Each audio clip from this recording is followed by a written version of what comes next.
মোহাম্মদপুর থানাধীন ময়ূরভিলা এলাকায় সমন্বয়ক ইব্রাহিম খলিলকে কুপিয়ে জখম এবং চাঁদাবাজির ঘটনায় আজ 1 মার্চ 2026 তারিখ রাজধানীর কেরানীগঞ্জ মডেল থানাধীন তারানগর ইউনিয়নের সিরাজনগর পশ্চিমপাড়া এলাকা হতে মোহাম্মদপুর থানাধীন ময়ূরভিলা এলাকায় সমন্বয়ক ইব্রাহিম খলিলকে কুপিয়ে জখম এবং চাঁদাবাজির ঘটনায় জড়িত মোহাম্মদপুরের শীর্ষ সন্ত্রাসী ও চাঁদাবাজ সোহেল ওরফে গ্যারেজ সোহেলকে একটি বিদেশি রিভলভার ও দেশীয় অস্ত্রসহ গ্রেফতার করেছে র্যাব-2 একটি বিশেষ আভিযানিক দল।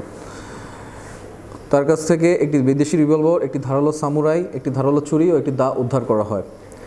মামলার এজাহার সূত্রে জানা যায়, গত 21 ফেব্রুয়ারি 2026 তারিখ বিকাল আনুমানিক 3টা 30 ঘটিকায় মোহাম্মদপুর থানাধীন বসিলা রোডস্থ এলাকায় আধিপত্য বিস্তার ও চাঁদাবাজির ঘটনায় গ্রেফতারকৃত আসামি গ্যারেজ সোহেল ও তার সহযোগীরা মিলে ভিকটিম রাসেল ও ভিকটিম মামুনকে মারধর ও ধারালো সামুরাই দ্বারা কুপিয়ে জখম করে।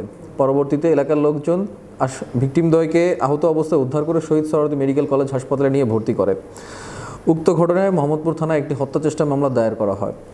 এছাড়াও আরেকটি মামলার এজাহার সূত্রে জানা যায়, গত 22 ফেব্রুয়ারি 2026 তারিখ রাত আনুমানিক 10টা 30 ঘটিকায় মোহাম্মদপুর থানাধীন বসিলা রোডস্থ ময়ূরভিলা নামক এলাকায় জুলাই হত্যা মামলার সাক্ষী এবং সমন্বয়ক ইব্রাহিম খলিল শুভকে গ্রেফতারকৃত আসামি গ্যারেজ সোহেল ও তার সহযোগীরা মিলে ধারালো সামুরাই দ্বারা কুপিয়ে গুরুতরভাবে জখম করে। পরবর্তীতে স্থানীয় লোকজন ভিকটিমকে আহত অবস্থায় উদ্ধার করে পঙ্গু হাসপাতালে নিয়ে ভর্তি করে।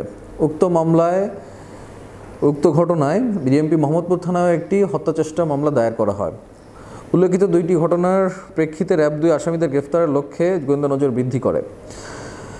এরই ধারাবাহিকতায় আজ রাত আনুমানিক 1টা 30 ঘটিকার দিকে আসামি সোহেল ওরফে গ্যারেজ সোহেলকে একটি বিদেশি রিভলভার ও দেশীয় অস্ত্রসহ গ্রেফতার করতে সক্ষম হয় র্যাব-2। উল্লেখ্য যে গ্যারেজ সোহেল মোহাম্মদপুর একজন চিহ্নিত সন্ত্রাসী এবং চিহ্নিত চাঁদাবাজ হিসেবে স্বীকৃত। সে এলাকায় বিভিন্ন ধরনের চাঁদাবাজি এবং অন্যান্য অপরাধমূলক কর্মকাণ্ডের সাথে জড়িত। প্রাথমিক জিজ্ঞাসাবাদ ও গোয়েন্দা তথ্যের ভিত্তিতে জানা যায়, গ্রেফতারকৃত আসামি ও তার সহযোগীরা দেশি ও বিদেশি অস্ত্র প্রদর্শন করে এবং ভয়ভীতি দেখিয়ে এলাকায় চাঁদাবাজি, আধিপত্য বিস্তার সহ অন্যান্য বিভিন্ন ধরনের অপরাধমূলক কর্মকাণ্ড করে আসছিল। গ্রেফতারকৃত আসামিদের বিরুদ্ধে দেশের বিভিন্ন থানায় মাদক, অস্ত্র, হত্যা এবং হত্যাচেষ্টা মামলা সহ 60টির অধিক মামলা রয়েছে।